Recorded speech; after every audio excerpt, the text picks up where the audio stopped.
My name is Sarah. This is my story. It is a story of love, loss, and hope. It is a story that changed my life forever. 5 years ago, I was a young woman with big dreams. I lived in a small town with my mother. We were poor, but we were happy. My mother worked as a cleaner in a big hotel.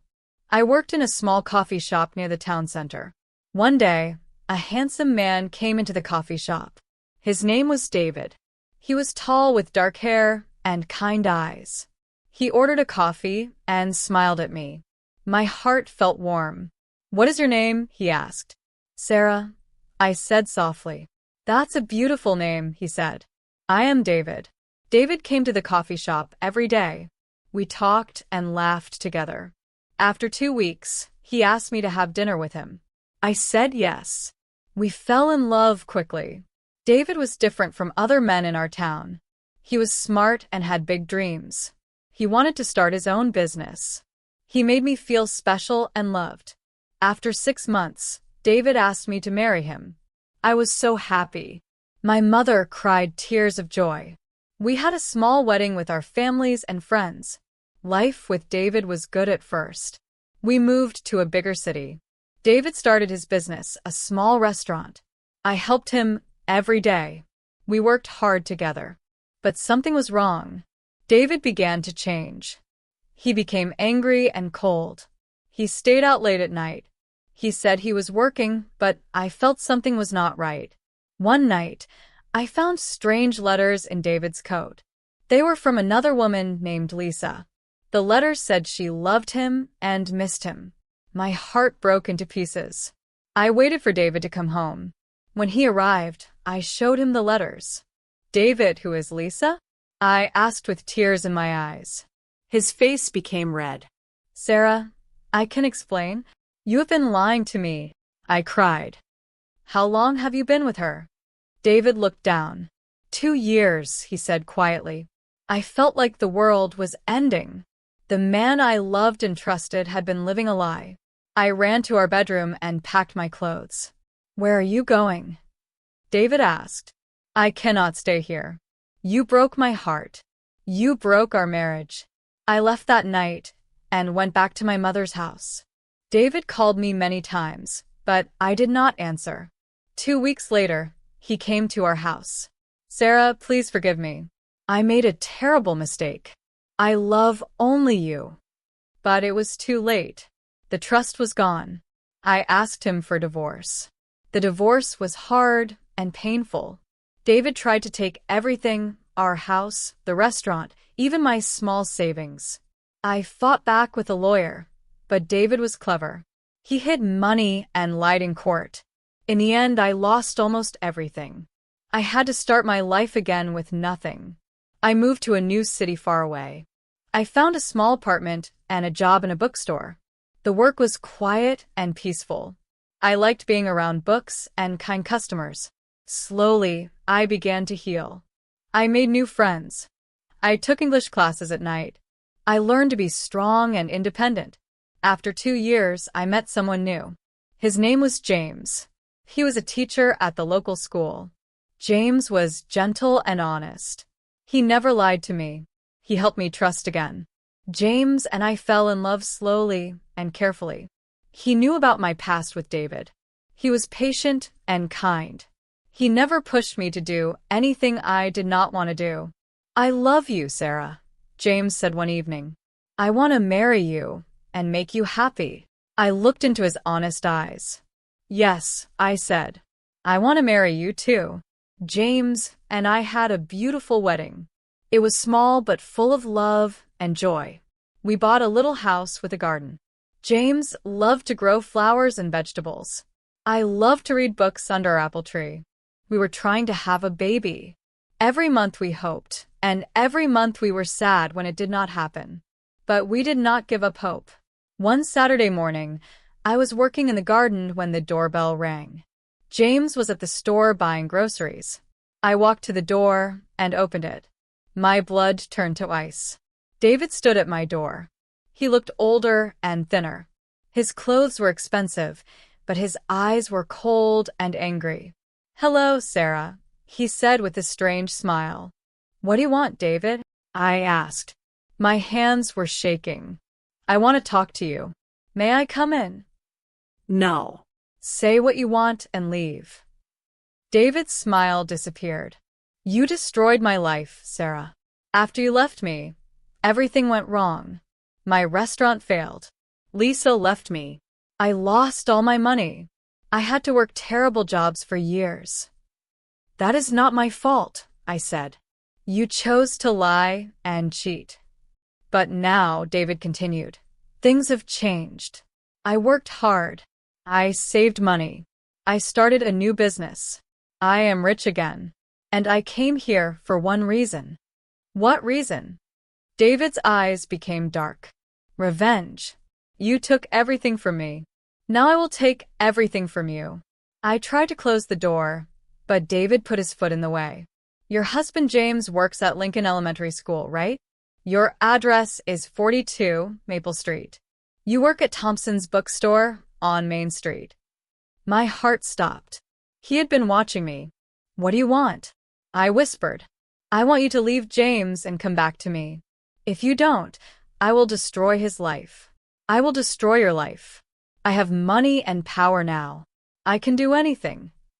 Just then, James came home with groceries. He saw David and immediately came to my side. Who is this man, Sarah? James asked. This is David, my ex-husband. James stood in front of me. Sir, please leave our property. David laughed. Oh, the hero husband. Sarah, you have 3 days to decide. Come back to me, or I will show you what real pain feels like. David walked away, but I knew this was not over. That night, I told James everything. I told him about David's threats and his anger. We should call the police, James said. David is clever. He will not do anything illegal that they can prove. He will find other ways to hurt us. I was right. The next day, James got a call from his school. Someone had called and said James was taking drugs. It was a lie, but the school had to investigate. Then someone called the bookstore and said I was stealing money. Again, it was a lie, but my boss was worried. David was playing games with our lives. On the second day, someone broke into our house while we were at work. Nothing was stolen, but everything was moved around. Pictures were broken. It was a message from David. James was angry. This has to stop, Sarah. I will not let him hurt you. What can we do? I cried.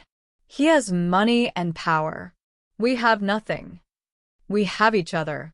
We have the truth. We have love. That is stronger than his money. On the third day, I made a decision. I would meet David and try to reason with him. I told James, but he wanted to come with me. No, I said. He wants to see me alone. If you come, he might hurt you. I met David at a coffee shop in the city center. He looked happy and confident. So, Sarah, what is your answer? David, please stop this. I am sorry your life went wrong, but I am not the reason. You made bad choices. I made good choices. I am happy now. Happy. David laughed. You will not be happy when I am finished. What do you really want, David? Do you really want me back, or do you just want to hurt me? David was quiet for a moment. Then his face changed. I saw something I had never seen before, pain and sadness. I loved you, Sarah. You were everything to me. When you left, I felt like I was nothing. I became angry and bitter. I want to hurt you because you hurt me. David, I left because you lied to me. You had another woman. You broke our marriage, not me. I know, he said quietly. I know it was my fault. But the pain was so strong. I needed someone to blame. For the first time, I felt sorry for David. He was not an evil man. He was a hurt and angry man. David, hurting me will not take away your pain. It will only make more pain. Let me go. Let us both have peace. David looked at me for a long time. His eyes had tears. I don't know how to let go. I made a brave choice. David, I forgive you. I forgive you for lying to me. I forgive you for trying to hurt me now. I forgive you because holding anger is like holding poison. It hurts the person who holds it most. David began to cry. Sarah, I am so sorry. I am sorry for everything. I became a monster. You are not a monster, David. You are a person who made mistakes and felt too much pain. But you can choose to change. We sat in silence for several minutes. Finally, David spoke. I will leave you alone, Sarah. I will go away and never bother you again. I am truly sorry. David stood up to leave. Then he turned back. Sarah, are you happy? Really happy. I thought about James, our little house, our dreams of having a family. Yes, David. I am really happy. David smiled a sad but real smile. Good. You deserve to be happy. I hope I can find happiness too someday. David left, and I never saw him again. James was waiting for me at home. When I told him what happened, he held me close. I am so proud of you, Sarah. You are brave and wise. I learned something today, I said. Forgiveness is not for the person who hurt you. It is for yourself. When I forgave David, I felt free. 3 months later, something wonderful happened. I found out I was pregnant. James and I cried tears of joy. Our baby was growing inside me. 9 months later, our beautiful daughter Emma was born. She had James's kind eyes and my smile. When I held her for the first time, I felt complete. Life was not always easy, but it was good. James was a wonderful husband and father. Emma grew up strong and happy. We had a life full of love and peace. Years passed. Emma grew up and went to university. She studied to become a doctor because she wanted to help people. One day, when Emma was 25, she came to visit us with news. Mom, Dad, I am getting married. We were so happy for her. Her fiancé, Michael, was a good man who loved her deeply. At Emma's wedding, I thought about my journey. I thought about the young woman who had worked in a coffee shop and fallen in love. I thought about the pain of betrayal and divorce. I thought about finding love again with James. I thought about David and the choice to forgive. All of these experiences had made me who I was. The pain had taught me to be strong. The love had taught me to be kind. The forgiveness had taught me to be free. As I watched Emma dance with Michael, I knew that life is not about avoiding pain. Life is about learning from pain and choosing love anyway. Now I am an old woman. James and I have been married for 40 years. We have 3 grandchildren who visit us every week. Our house is full of laughter and love. Sometimes I think about David. I heard that he moved to another country and started a charity for homeless people. I think he found his way to healing and helping others. I am grateful for my life. All of it. The good times taught me joy. The hard times taught me strength. The sad times taught me compassion. This is my story. It is a story of love lost and found. It is a story of pain and healing. It is a story of revenge that became forgiveness. Most importantly, it is a story of hope. No matter how dark life becomes, there is always light ahead. No matter how broken we feel, we can always heal. No matter how much we have lost, we can always find love again. Love always wins in the end.